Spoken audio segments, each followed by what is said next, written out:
There's a moment you've lived through more times than you can count. Someone looks at you, usually casually, sometimes excitedly, and asks, "Did you see the game?"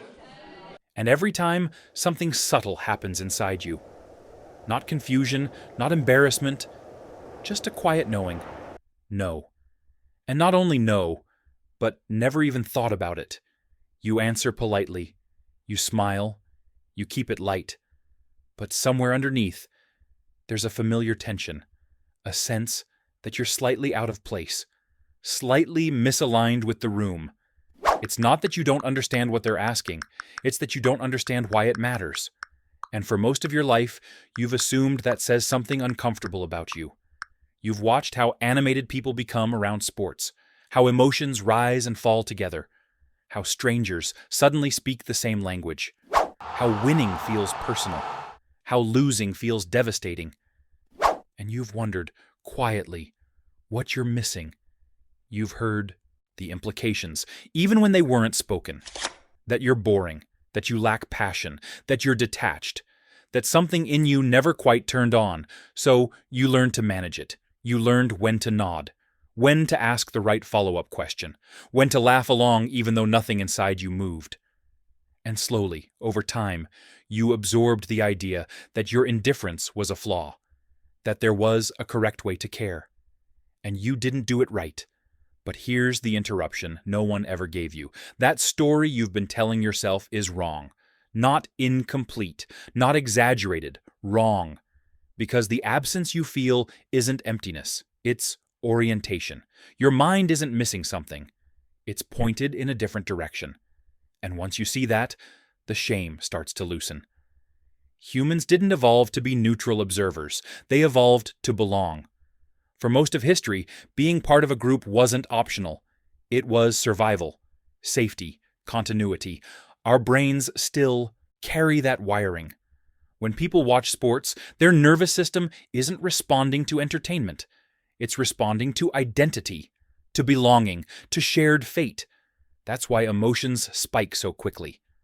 Why people say "we" when they had no physical role in the outcome. Why loyalty forms around colors, symbols, names. On a biological level, their brain is saying, "This is my group." But your brain doesn't do that automatically. You don't dissolve into collective identity. You don't merge yourself into us without choosing it. And that single difference changes how everything feels. Psychologically, this is often described as lower tribal identification. But lived from the inside, it feels like something else entirely. It feels like standing slightly apart, not disconnected, not superior, just separate. You don't feel pulled by shared excitement alone. Group enthusiasm doesn't override your internal sense of relevance. You want to know why something matters before you give yourself to it. And when the answer is because everyone else cares, something in you resists. You've probably noticed this pattern far beyond sports. Crowds don't automatically energize you. Shared rituals don't automatically move you. Noise doesn't equal meaning. You aren't chasing stimulation. You're looking for coherence. This is where the misunderstanding begins. Because in a culture built around spectacle, coherence looks like detachment. But it isn't. It's selectivity. When most people watch sports, their dopamine system is constantly activated. Every moment carries anticipation. Every play could change everything. The uncertainty itself becomes rewarding. Their nervous system thrives on that cycle. Yours doesn't.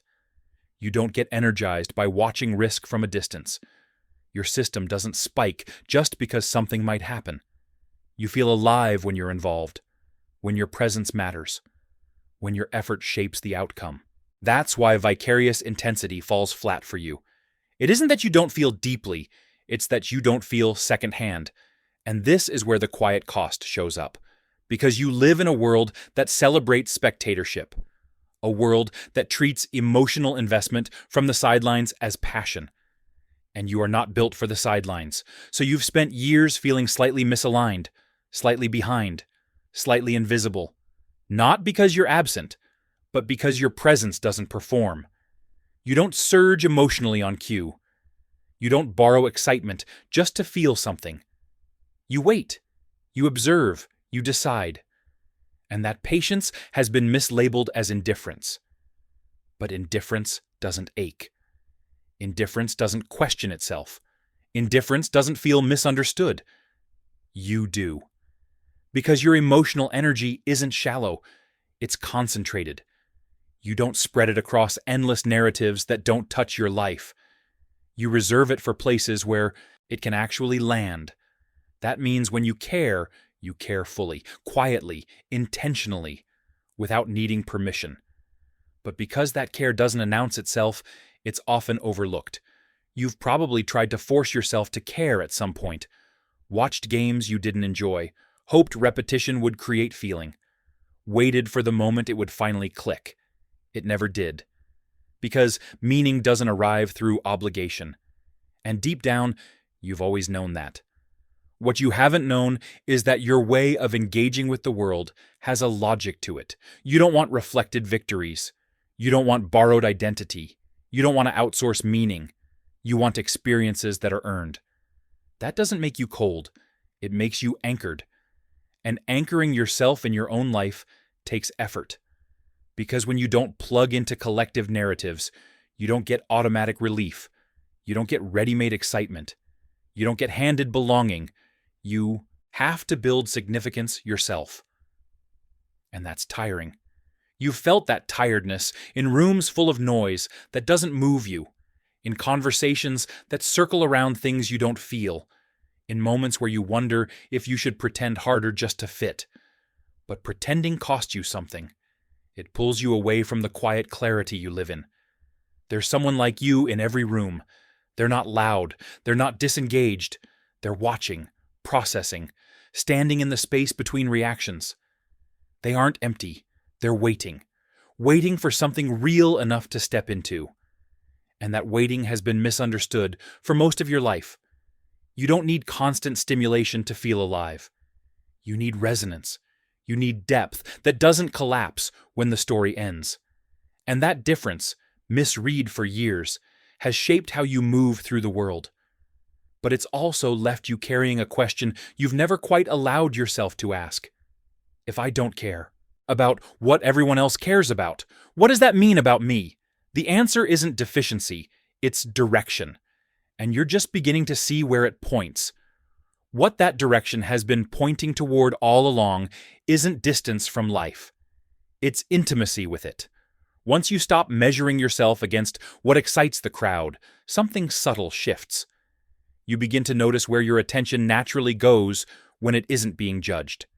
It drifts toward things that take time, things that don't announce themselves immediately, things that reward patience rather than reaction.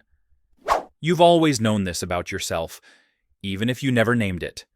You don't feel most alive when something unexpected happens on a screen. You feel alive when you're inside something, thinking it through, shaping it, staying with it longer than most people would. Your mind doesn't want to skim life, it wants to enter it. This is why spectacle fades quickly for you. Once the noise dies, down, once the outcome is decided, nothing remains. There's no residue, no integration, no lasting imprint. You don't want moments that spike and disappear.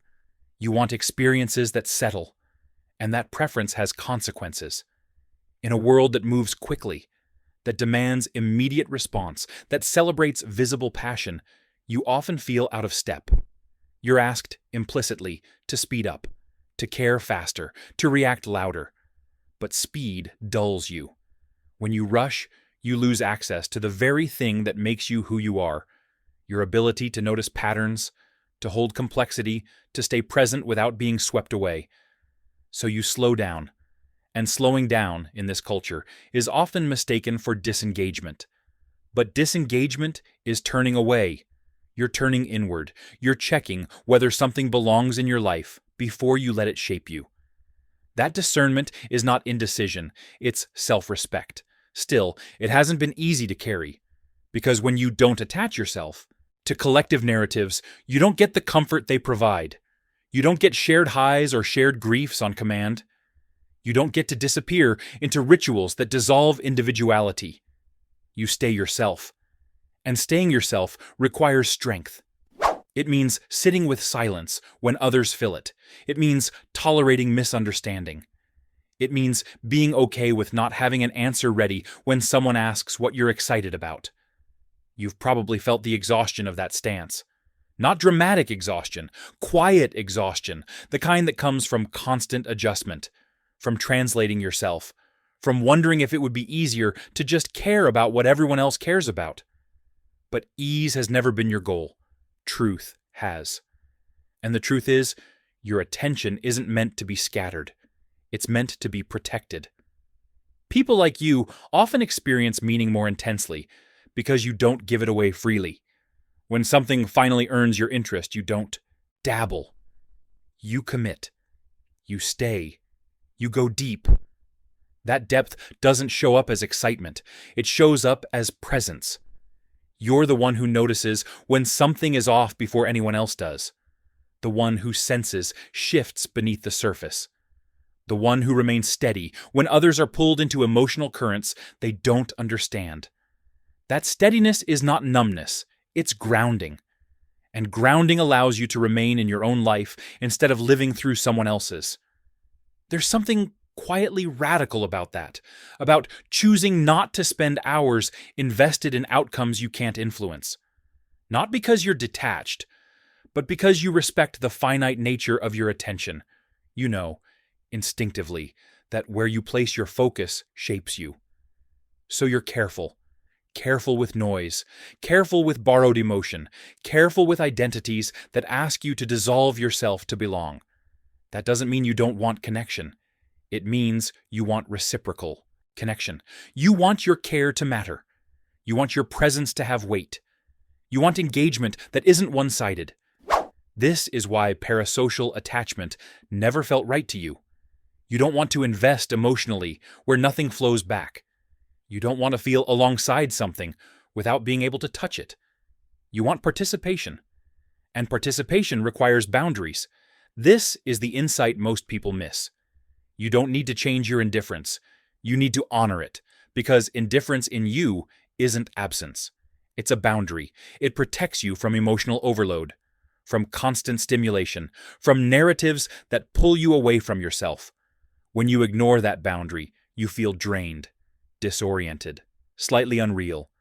When you respect it, something stabilizes. You become more present, more available, more aligned. You stop trying to justify why certain things don't move you. You stop apologizing for not reacting the right way. You stop mistaking your calm for emptiness. And in that space, you begin to build a life that actually fits. One that allows for slowness, for depth, for meaning that isn't borrowed or loud. You don't need to fix yourself. You don't need to train yourself to feel what others feel. You need environments that recognize your way of being as valid.